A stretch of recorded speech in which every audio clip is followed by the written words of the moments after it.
தலைமையேற்று நடத்திக் கொண்டிருக்கின்ற விடுதலை அவர்களே,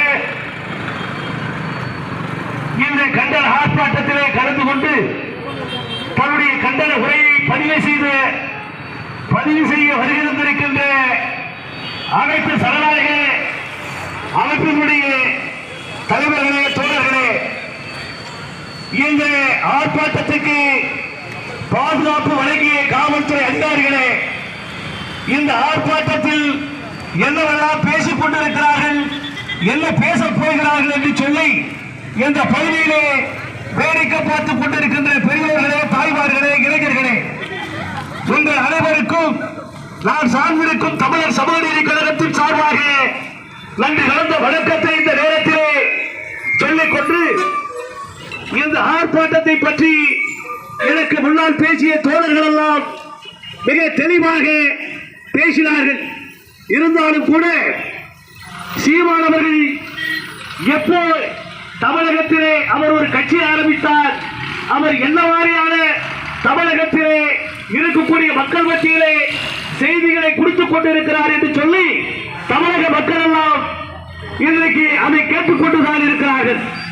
ஆனால் தமிழகத்திலே திராவிட மாடல் ஆட்சி நடந்து கொண்டிருக்கிறது என்று சொன்னால், இன்றைக்கு தளபதியாளர்கள் ஸ்டாலின் அவர்களுடைய தலைமையிலே ஆட்சி நடந்து கொண்டிருக்கிறது என்று சொன்னால், இதற்கு காரணம் ஏறத்தாழ ஒரு 75 ஆண்டு காலமாக இந்த நாடு சுதந்திரமடைந்திலிருந்து கடுமையாக இங்கே உழைத்துக் கொண்டிருக்கின்ற தலைவர்கள் இந்த நாட்டிலே பிறந்திருக்கிறார்கள். அந்த அடிப்படையில் தான் இந்த நாடு சாதியின் பெயராலே, மதத்தின் பெயராலே, இனத்தின் பெயராலே இந்த நாட்டிலே சாதிகள் என்பது, பார்ப்பனிய சிந்தனை என்பது தலைவிரித்து ஆடிக்கொண்டிருந்த நேரத்திலே ஒரு மகத்தான தலைவன் தந்தை பெரியார் அவர்கள் தமிழகத்திலே பிறந்தார்கள். ஆனால் அந்த தலைவன் என்ன சொன்னார் என்று சொன்னார், இந்த நாட்டிலே பார்ப்பனுடைய ஆதிக்கம் தலைவாகி இருக்கிறது, பார்ப்பனுடைய சிந்தனை தலைவாகி இருக்கிறது, இங்கே ஏற்றத்தாழ்வுகள் இருக்கிறது, தமிழகத்திலே சாதி புரிந்திருக்கிறது, இங்கே சாதி பெயராலே ஒரு மனிதன் அடிமைப்படுத்திக் கொண்டிருக்கிறார். அதை ஒழிக்க வேண்டும், அதை மறுக்க வேண்டும். ஒரு சாதியற்ற தமிழகத்தை, ஒரு மதமற்ற தமிழகத்தை இந்தியாவிலே தமிழகத்தை உருவாக்க வேண்டும் என்று தான் தந்தை பெரியார் அவர்கள் இந்த நாட்டிலே பிறந்தார். அவர் என்ன சொல்லுகிறார் என்று சொன்னால், இந்த நாட்டிலே மதமற்ற பெயரால், கடவுள் என்ற பெயரால் இந்த நாட்டிலே சாதியை கட்டமைத்திருக்கிறார்கள் பார்ப்பனியர்கள். ஆனால் சாதியை ஒழிக்க வேண்டும் என்று சொன்னார், இந்த நாட்டிலே மதத்தை ஒழிக்க வேண்டும் என்று சொன்னால், கடவுளை ஒழிக்க வேண்டும் என்று சொன்னார்கள். அவர் ஏதோ கடவுளுக்கும் அவருக்கும் எதிரி அல்ல, கடவுளை பற்றி அவர் பேசவில்லை பெரியார் அவர்கள். ஆனால் சாதியை நிலைநிறுத்த வேண்டும் என்று சொன்னால் கடவுளை முன்னிறுத்துகிறார்கள். அதையத்தான் பெரியார் சொன்னார், சாதியை ஒழிக்க வேண்டும் என்று சொன்னார், மதத்தை ஒழிக்க வேண்டும் என்று சொன்னார், கடவுளை நாம் ஒழிக்க வேண்டும் என்று சொன்னார். ஆனால் அதற்கு பிரகாரம் அவர் எடுத்துக்கொண்ட பிரச்சாரங்கள், அவர் எடுத்துக்கொண்ட முயற்சிகள் மிக மிக தெளிவாக தமிழகத்திலே ஒரு மிகப்பெரிய சூறாவளி காற்று போல வீசியது, பறந்தது. ஒரு காலத்திலே இன்றைக்கும் தீண்டாமை என்பது தலைமைத்து ஆடிக்கொண்டிருக்கிறது. ஆனால் அன்றைக்கு தீண்டாமை என்பது மிக சூறாவளி காற்றாக தமிழகத்திலே பறந்து கொண்டிருந்த காலகட்டத்திலே பெரியார் அவர்கள் இல்லை என்று சொன்னால், எங்கள் போன்ற ஒடுக்கப்பட்ட மக்கள், எங்கள் போன்ற தாழ்த்தப்பட்ட மக்கள், பிற்படுத்தப்பட்ட மக்கள், மிக பிற்படுத்தப்பட்ட மக்கள் மிக அடிமைப்பட்டிருப்பார்கள். ஆனால் பெரியார் என்ற அந்த ஒரு மனிதன் தான் தமிழகத்திலே கேள்வி எழுப்பினார். பெரியார் இல்லை என்று சொன்னால், எங்கள் போன்ற ஒடுக்கப்பட்ட சமூகம் இன்றைக்கு வரைக்கும் நாங்கள் தெருக்குள்ளே நடக்க முடியாமல், தனித்தமிழர்களே நாங்கள் டீ குடிப்பதும் படிக்க முடியாமல் நாங்கள் இருந்திருப்போம்.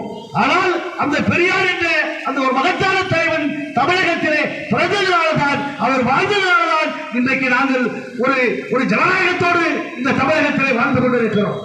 அப்பாற்பட்ட ஒரு தலைவரை பார்த்து, அப்பாற்பட்ட ஒரு மிகப்பெரிய பகுத்தறிவாளரை பார்த்து, மிகப்பெரிய வேலையை பார்த்து, இந்த நாட்டிலே கைகூலியாக, இந்த நாட்டிலே ஒரு வாய்க்கு வந்ததெல்லாம் வாயை வாழைக்கு விட்டு பேசுகின்ற, தேவையற்றமாக பேசுகின்ற அந்த சீமான் பெரியாரை பற்றி மிக இழிவாக பேசுகிறார். பெரியார் சொல்லாத விஷயங்களை சொன்னதாக பேசுகிறார். தோழர்களே, இங்கே வேடிக்கை பார்த்துக் கொண்டிருக்கின்ற பெரியவர்கள் உங்களுக்கு தெரியும். கடவுள் மட்டும் அவர் இல்லை என்று சொல்லவில்லை. கடவுள் என்ற பெயரால் இந்த நாட்டிலே அக்கிரமம் இருக்கிறது. கடவுள் என்ற பெயரால் இந்த நாட்டிலே அயோக்கியத்தனத்தை கட்டமைத்து விடப்பட்டிருக்கிறது. ஆகையால கடவுளை ஒழிக்க வேண்டும். இங்கு நடக்கக்கூடிய அக்கிரமங்களுக்கெல்லாம் ஒரு முடிவெடுக்கப்படும் என்று பெரியார் அவர்கள் வழங்கினார். அத்தகைய தலைவரை பார்த்து இந்த சீமான் அவர்கள் பேசுகிறார். மிக கொச்சையாக மிக வலுவாக பேசிக் கொண்டிருக்கிறார். அதை கண்டித்துதான் இன்றைக்கு இங்கு இருக்கக்கூடிய பெரியார் உலகவாளர்கள் கூட்டமைப்பின் சார்பாக இந்த கண்டன ஆர்ப்பாட்டம் நடந்து கொண்டிருக்கிறார். இன்றைக்கு அவர் கடந்த 8ஆம் தேதி அவர் பேசியிருக்கிறார். இன்றைக்கு தமிழகத்திலே ஏறத்தாழ அனைத்து மாவட்டங்களிலே அவர் மீது வழக்கு பதிவு செய்ய கம்ப்ளைண்ட் பெட்டிஷன் கொடுத்திருக்கிறார் அண்ணா காவல் நிலையத்தில். இன்றைக்கு ஏறத்தாழ அவர் மீது 65க்கு மேற்பட்ட எஃப்ஐஆர்கள் பதிவு செய்யப்பட்டிருக்கிறார். அவர் மீது கேள்வி எஃப்ஐஆர்கள் பதிவு செய்யப்பட்டார்கள். இங்க இருக்கக்கூடிய காவல்துறைக்கு ஒன்றும் தெரியாதா? ஆனால் அவர் பேசியது தவறு. இன்றைக்கு இங்க இருக்கக்கூடிய ஜனநாயக இயக்கங்கள் ஜனநாயக அமைப்புகளெல்லாம் இன்றைக்கு மனு கொடுத்திருக்கிறார்கள். நாம் எஃப்ஐஆரை நாம் பதிவு செய்யப்பட வேண்டும் என்பதற்காகத்தான் 65க்கு மேற்பட்ட வழக்குகளை இந்த நாட்டிலே பதிவு செய்திருக்கிறார். ஆனால் இது மட்டும் வழக்கு பதிவு செய்ததோடு நிறுத்திவிடக் கூடாது என்பதற்காகத்தான் இந்த கண்டன ஆர்ப்பாட்டத்தை நாங்கள் நடத்தி கொண்டிருக்கிறோம். இங்க இருக்கக்கூடிய தமிழக அரசை நாங்கள் கேட்டுக்கொள்ளலாம், திராவிட மாடல் அரசை கேட்டுக்கொள்ளலாம், இங்க இருக்கக்கூடிய காவல்துறையை கேட்டுக்கொள்ளலாம், இங்க இருக்கக்கூடிய இந்த நாட்டை ஆட்சியாளர் தளபதி மு.க. ஸ்டாலின் அவர்களை நாங்கள் கேட்டுக்கொள்ளலாம். இதற்கு முன்னாடி நீங்கள் தயவுதாட்சியை பார்த்தீர்கள். சீமான் மீது இப்போது அவர் அடிமணியிலே கை வைத்திருக்கிறார். பெரியார் என்ற ஒரு பிம்பத்தை உடைத்துவிட்டு பெரியாரை கொச்சப்படுத்தி பேசிவிட்டு இந்த நாட்டிலே தமிழகத்திலே ஒரு மனமாற்றத்தை ஏற்படுத்தி ஒரு மதவாத அரசை இங்க தமிழகத்திலே காலு கொண்டுவதற்கு காசை வாங்கிக் கொண்டு பேசிக் கொண்டிருக்கின்ற அந்த அயோக்கிய சீமான் மீது நீங்கள் கடுமையான நடவடிக்கை எடுக்க வேண்டும். அவர்களை நீங்கள் கைது செய்யப்பட வேண்டும். ஏன் அதில் தரப்பை சொல்ல வேண்டும் என்று சொன்னார். தொடர்ந்து இந்த நாட்டில் ஒரு அனுகூலம் கருத்துக்களை அவர் பரப்பிக் கொண்டிருக்கிறார். இதை நீங்கள் வேடிக்கை பார்த்துக் கொண்டிருக்கிறீர்கள். நாங்கள் தமிழக அரசையும் இருக்கக்கூடிய காவல்துறையும் இந்த கண்ட ஆர்ப்பாட்டத்தின் வழியாக நடுவராக கண்டிக்கிறோம். அவர் பெரிய மம்மா கொடுக்க சீமான் ஏன் அவனை நீங்கள் கைது செய்ய தருகிறீர்கள்? அவர் வாழைக்கு விட்டு திருட்டுத்தனமான சாராயத்தை குடித்துவிட்டு மேலே பேசிக் கொண்டிருக்கின்ற அந்த அயோக்கிய சீமானை நீங்கள் கைது செய்ய ஏன் தருகிறீர்கள்? தமிழக அரசு காவல்துறை அதிகாரிகளே உங்களை நாங்கள் கேட்கிறோம். எங்கள் தலைவர் தந்தை பெரியார் இல்லை என்று சொன்னார், இந்த மண்ணிலே பிறக்கவில்லை என்று சொன்னால் என்னுடைய தலைவரை படித்திருக்கிறார்கள். நான் இந்த நாட்டிலே ஜனநாயக நடமாடி இருக்க முடியாது. சாதி இந்துக்கள் சாதி வெறிவிடுத்த அந்த கும்பலால் இந்த ஒடுக்கப்பட்ட இந்த நசுக்கப்பட்ட சமூகம் துன்பத்தை அனுபவித்துக் கொண்டிருந்த நேரத்திலே மிகப்பெரிய பாதிப்பு சந்தித்துக் கொண்டிருந்த நேரத்திலே பெரியார் என்ற அந்த மாமனிதை இங்கே பிறந்தார்.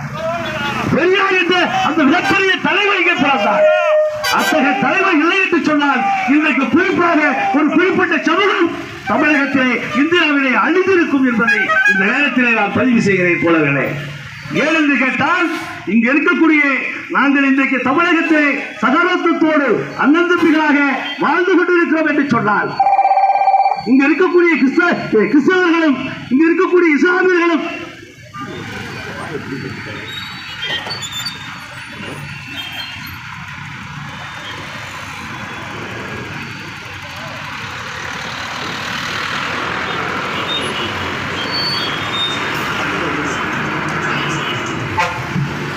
இங்க இருக்கக்கூடிய கிறிஸ்தவர்களும் இங்க இருக்கக்கூடிய இஸ்லாமியர்களும் இங்க இருக்கக்கூடிய தலித்துகளும் இங்க இருக்கக்கூடிய இந்துக்களும் சகோதரத்துவமாக இங்கே வாழ்ந்து கொண்டிருப்போம் என்று சொன்னால் அதற்கு காரணம் எங்கள் தலைவன் தந்தை பெரியார் அவர்கள். அத்தகைய தலைவரை பார்த்து பேசுகிறான் ஒரு அயோக்கிய சீமானை இந்த தமிழக அரசு கைது செய்யப்பட வேண்டும். ஏனென்று கேட்டால் இன்றைக்கு அண்டை மாநிலங்களை பார்த்துக் கொண்டிருப்பீர்கள். இங்க பிஜேபி ஆளுகின்ற மாநிலங்களில் அங்க இருக்கக்கூடிய தலித்துகளை அடித்துக் கொள்ளுகிறார், அங்கு இருக்கக்கூடிய இஸ்லாமியர்களை மாட்டுக்கறி வைத்திருக்கிறார் என்று அடித்துக் கொள்ளுகிறார், அங்கு இருக்கக்கூடிய கிறிஸ்தவ ஆலயங்களை உடைக்கிறார், இஸ்லாமிய ஆலயங்களை உடைக்கிறார். அங்கு இருக்கக்கூடிய தலித்துகளை தீண்டாமை என்ற கொடுமையால் அடித்து நொறுக்கிறார், கொள்ளுகிறார். ஆனால் தமிழகத்தில் அப்படி ஒரு செயல் இங்கே நடந்து கொண்டிருக்கிறதா? இல்லை. இதற்கு காரணம் எங்கள் தலைவர் தந்தை பெரியார் பிறந்ததனால்தான். அவர் எடுத்துச் சென்ற பணிகள் மிக அற்புதமான பணிகள், மனிதநேயத்தை பாதுகாக்கின்ற பணிகள், மனித பண்புகளை பாதுகாக்கின்ற ஒரு தலைவர் தந்தை பெரியார் அவர். அத்தகைய தலைவரை பார்த்து ஒரு திருட்டு பைய காசமாக்கிக் கொண்டு தன்னுடைய வாழைக்கு விட்டு RSS, இந்து முன்னணி, விஸ்வ இந்து பரிஷத்து இது போன்ற தலைவர்கிட்ட காசை வாங்கிக் கொண்டு எங்கள் தலைவர் தந்தை பெரியாரை அவர் கொச்சையாக பேசுகிறார், தொடர்ந்து பேசிக் கொண்டிருக்கிறார். இதை தமிழக அரசு வேடிக்கை பார்க்கக்கூடாது. இங்க இருக்கக்கூடிய காவல்துறை அதிகாரிகளும் வேடிக்கை பார்க்கக்கூடாது. அவனை உடனடியாக நீங்கள் கைது செய்யப்பட வேண்டும். ஏனென்று கேட்டால் நாங்கள் ஒடுக்கப்பட்ட சமூகத்தில் பிறந்திருக்கிறோம். அதனுடைய வழி, அதனுடைய வேதனை எங்களுக்கு தெரியும். எங்களுக்காக உழைத்த தலைவரை, எங்களுக்காக பாடுபட்ட தலைவரை தந்தை பெரியாரை இவரல்ல எவனும் இந்த நாட்டிலே இழிவாகவும் கொச்சையாகவும் பேசினால் நாங்கள் மனிதராக இருக்க மாட்டோம். எங்கள் உயிரை கூட கொடுப்பதற்கு நாங்கள் இந்த நேரத்தில் தயாராக இருப்போம் என்பதை இந்த நேரத்திலே சொல்லிக் கொள்கிறோம். ஏனென்று கேட்டால் அதனுடைய வழியும் வேதனையும் எங்களுக்கு தான் தெரியும். இந்த நாடு சுதந்திரமடைந்து 75 ஆண்டு காலங்களுக்கு மேல்மையாகி இன்றைக்கும் இந்த நாட்டிலே சாதி என்பது, சாதி திமிர் என்பது தலைவரித்து ஆடிக்கொண்டிருக்கிறது. அதற்கான பணிகளை எங்கள் போன்ற இயக்கங்களும் எங்கள் போன்ற தலைவர்களும் இன்றைக்கு செய்து கொண்டிருக்கிறார்கள். இந்த காலகட்டத்திலே இந்த நாட்டிலே பல்வேறு பிரச்சனைகள் இருக்கிறது.